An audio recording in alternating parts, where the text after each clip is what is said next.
Anyway, so yeah, so I'm boiling the lamb chops right now.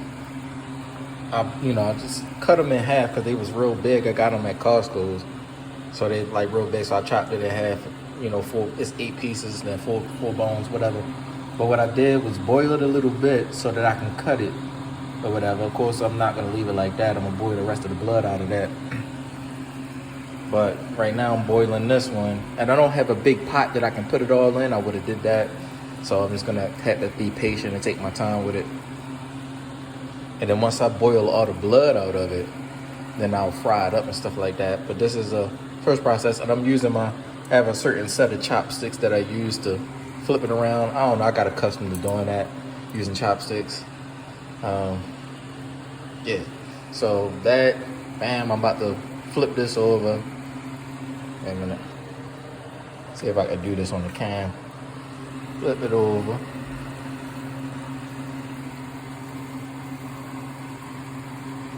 Alright. I'm not trying to cook it. I'm just trying to boil the water out of it. Boil the blood out of it. And then I'll put it back in their individual pieces. And boil the rest of the blood out. You'll see how I do it. But that's so far so good. We got 2, and then I'm gonna just save it and just eat it over the week or whatever. Yeah. All right, so I'm done that process. I'm gonna sanitize my counter with bleach, soap and bleach. Sanitize all of this stuff. Pour some bleach down the drain, all that. Blah blah blah. I already know what I'm doing. But this is the last cut, so I'm gonna just start with this cut. I know I cut it funny, so I'm gonna just lay them in there. I wanted to kind of hang them off the side a little bit.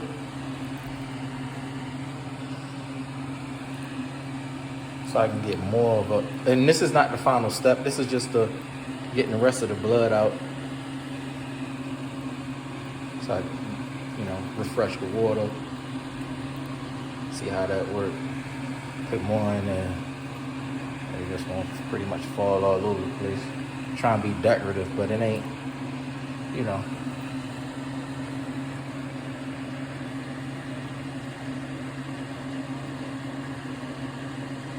One second. It ain't boiling yet, So I got time to put my fingers all up in there.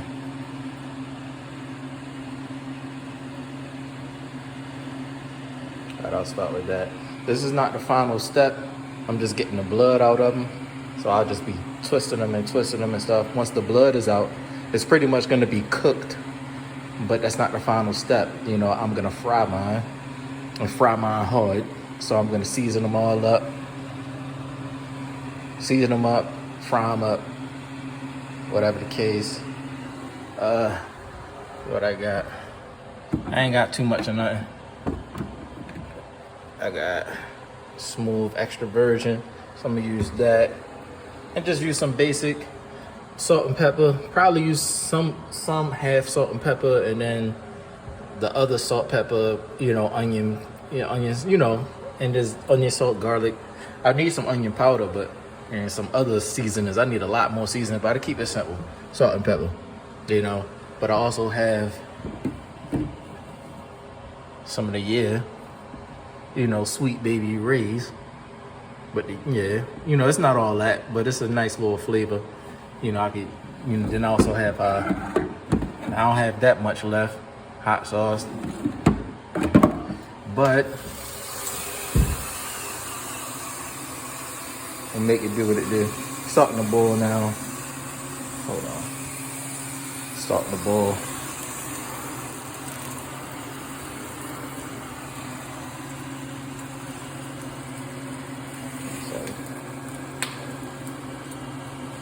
It out.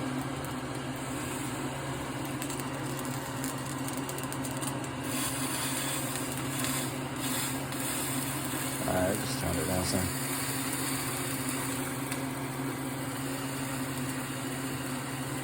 And let it slow boil. Get all of the blood out. The contaminations, get it all out. Even if your food had like salmonella and all of that bull crap in it, yeah, you can soak it and salt and water and vinegar and stuff like that. But you can also just boil the meat until all the blood is gone and it's pretty much cooked, and then it could even fall off the bone. When you boil it for a long enough amount of time, it can fall off the bone. But then by that time, you could even eat it. But if it's not seasoned or whatever, it's just more like a kosher step. This is a koshering process. This is how you're supposed to kosher your meat. Boil the blood out, then do what you're going to do. Because even if you're going to boil it, or you're going to bake it, or whatever you're going to, or fry it, whatever you're going to do, you still want to boil the blood out first. That's the number one step in koshering. Something that we don't typically do. I'm going to wait till it fall off the bone a little bit. Till it it's already, but it's not falling off the bone with the pickup. So I'm going to make it fall off the bone with the pickup. And then put it over here and then fry it up. Alright, so I'll be back. Alright, so I decided not to hurt nobody. So it's a little bit getting to the fall off the bone, but I ain't want to do it. I'm going to just fry them up, And I got my last batch in here. I'm going to let that boil up. And then, get to these, start frying them up, season them up, fry them up. Now I'm about to make my sanitation right now and clean up behind me. I can feel a little bit of that stickiness, that bacteria feel. About to start getting to cleaning, wiping off the counters and everything like that, the sink with the bleach. And in a minute. All right. So do a little. Yeah, and then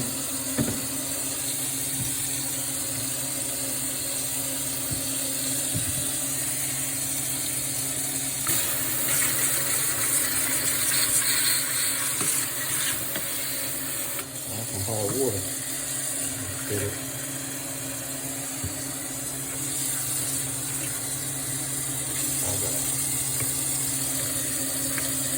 All right, then I'm gonna get to cleaning up. Alright, so getting to the wiping down. Get to the wiping down. I'm gonna let it do a damp wipe, then come back with just the water rag and just get it with the water.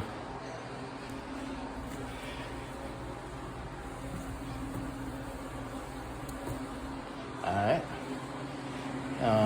I get the stove a little bit. I just get around the edges at first. Kind of where I'm. But I do the final thing at the end and sanitize it real good. And come back with the water and soap, and then come back with the water. All right. So I'm done with my boiling the blood out. All right, they pretty much fall off the bone, but I didn't want to overdo it and hurt somebody. So what I'm gonna do is just start the seasoning process. We got the Morton salt, got the pepper, and I'm gonna just do it part and part. Normally it's a skill to, do the Morton straight out the Morton salt like that. It's a skill to, you just didn't know how to do that thing. Get the camera angle right. Just season it like you would season it. Got the grease popping. Letting the grease get hot. The pepper, tapping it. Get that little finger tap. Get the high on there. Had the hide up, yeah.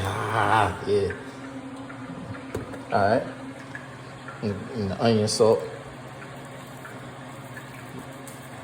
Yeah. Anyway, so what I'm gonna do is just, I could flip it and season it on the other side too. What I like to do is, well, it's hot now. It's pretty hot now, popping and stuff.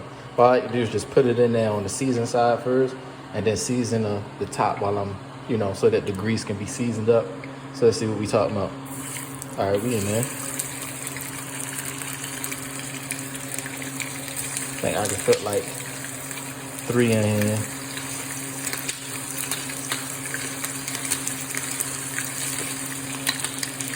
Yeah. 3. Maybe a 4th one in there. Yeah, about 4 of them in there. And then get to the bleach water. Rinse that off. Get our rag.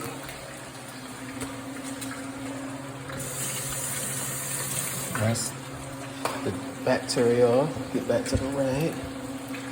Alright, then back to the seasoning. Then it up.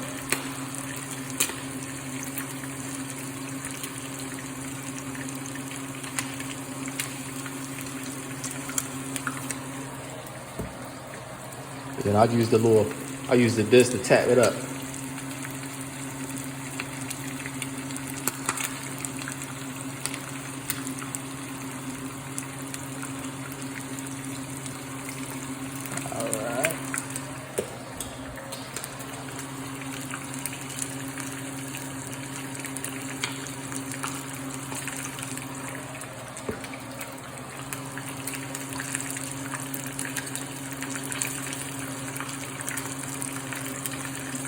Alright.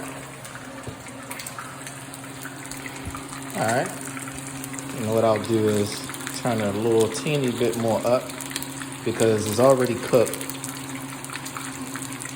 I just want to fry them hard.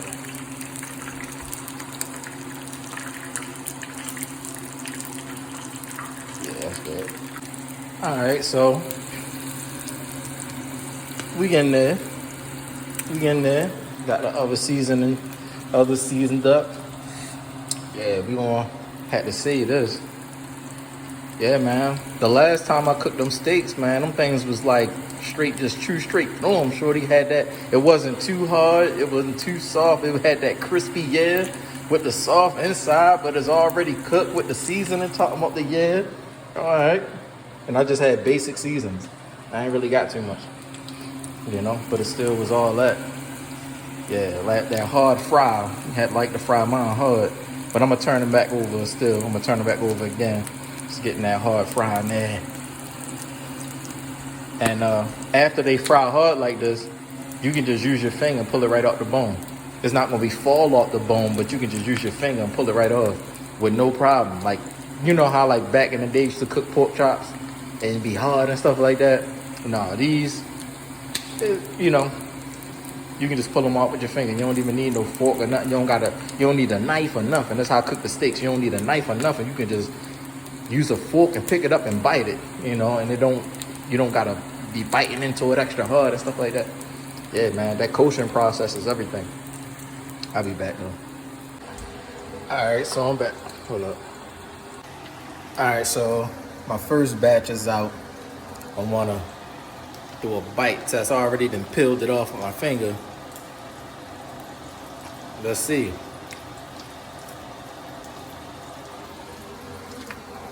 I ain't want to hurt nobody.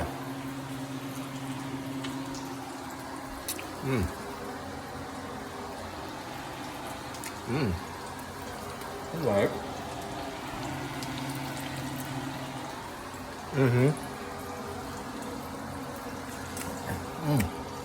And they're like skincare.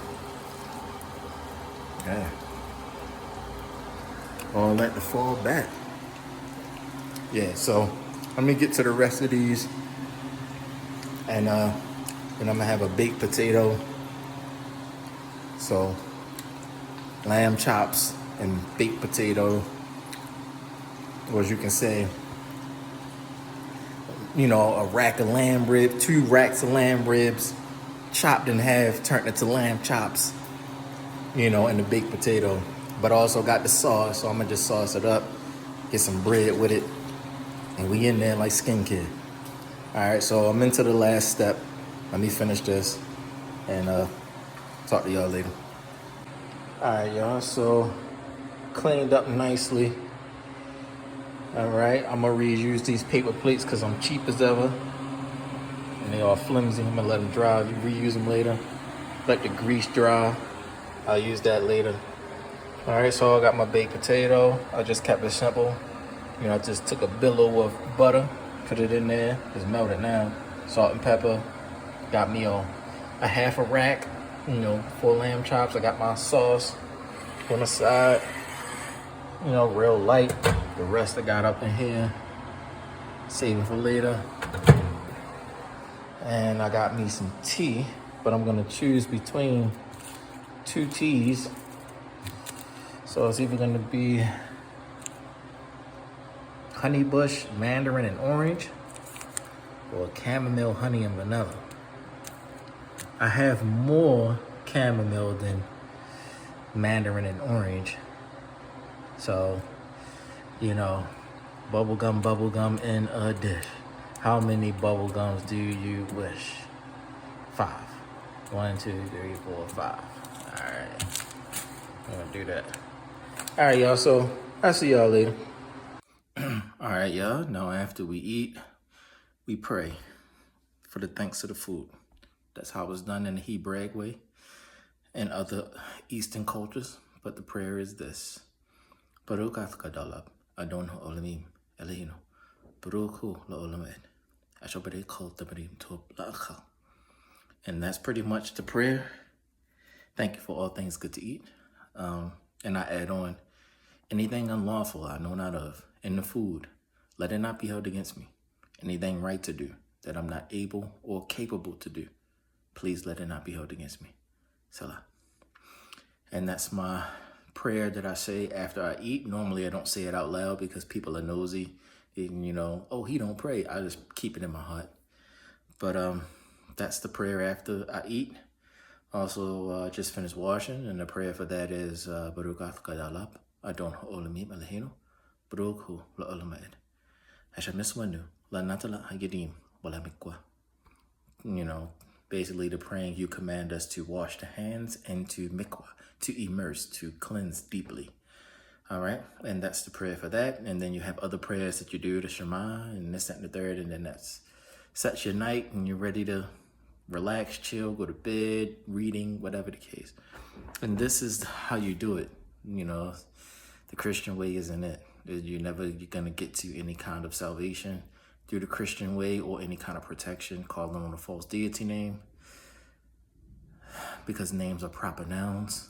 Never call someone out of their name, especially if there's only one name under heaven by which man can be saved. You want to make sure you get that proper noun correct. Anybody that knows English or anybody that knows how to scribe understands that translation rule, that proper nouns are never translated, just transliterated. Phonetically, you must pronounce it in your language the right way. So whatever language I'm speaking, I still pronounce your name right. But I'm reading whatever language or whatever letters in my language to pronounce your name the best of my ability. It's never gonna change. Otherwise, whatever credit, whatever reward, or whatever I'm trying to call you out for, you're not gonna get it because I didn't pronounce your name right. So please understand, women have the biggest problem in the world about that, about name calling and, all kind of stuff like that. Like, what's your name? My name is Sky. Oh, I thought your name was Skay. And then you get, and then this offense, you ready to kill each other. Oh, this B did not call me Skay.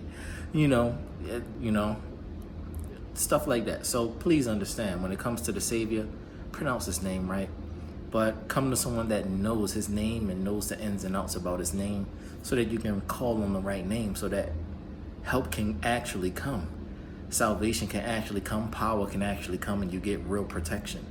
But when you're not called on a real name, you won't get real protection. But people have an issue with that because of life change issues. There's a requirement of a life change as far as things, how you must live, how you must dress, how you must eat, and people are not willing and stuff like that. So that's another reason why people just still go south about it. But that's just a heart issue and a desire issue you have to fix. And so once you fix that, you'll be able to call on the true creator, the true savior, and power will come. It's not that there is no power when you call on him. It's just that you're not in the right place, the right space as far as your heart and your desire. And, when he's gonna demand from you how you must live it's going to be difficult for you to do it. So you're not in the right place and space to do that in your own heart. That's all it really be. So never say that God isn't near or he's not close to you. It's just that you're not willing to be close to him according to what he said you must do, which is not fair, not right.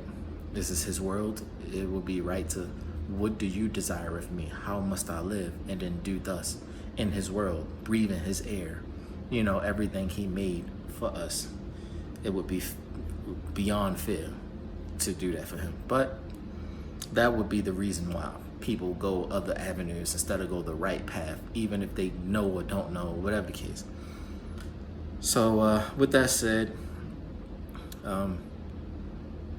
just want to say shalom, everybody. Got to get ready for work tomorrow.